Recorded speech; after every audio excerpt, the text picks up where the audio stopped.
मैले पनि हजुर बस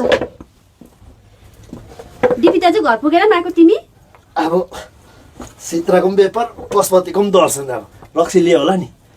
आज रक्सी कम्ती लिएको छ कन्ठेले सक्नु आँटेको छ मेरो लागि त होला नि त अब रक्सी नखाई निन्द्रा लाग्दैन होला राखिदिएको छु अलिकति लु खाइदिउँ त एकछिन पर्खिँदै गर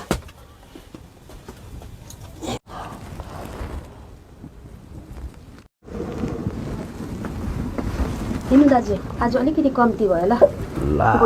हो फेरि ठिकै छ अब ल खायो भने भोलि थपिदिन्छु नि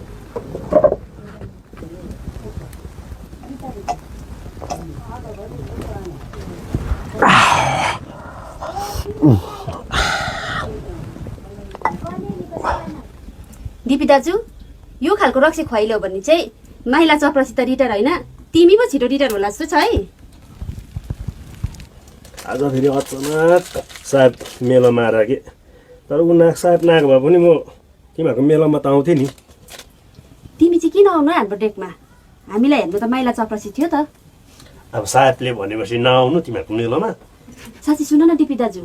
त्यो अहिलेको नयाँ साहेबले त मलाई पो गएर माइली बहिनी भनिरहेको छ म त कता हाँसु थिएन हौ अब माइला चपरासी कति दिन पो होला अब रिटायर बस्ने टाइम भइगयो हेरौँ नि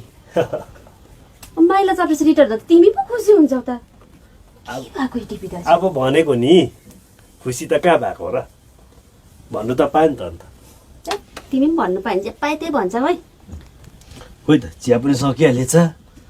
बस्ने त पुरै इच्छा थियो नि अब खोइ कन्ठीले पनि चिया कम्ती लिएर इज्जत गरे नि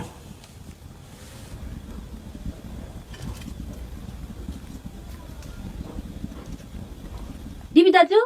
यसो छैन कसो घर भनेको घर उकिनु मान्दैनौ त अब बहिनी पनि हेर न अलिकति उसकै बिक्री होस् भनेको त लाग्छ अब मेलोमै भेटौँ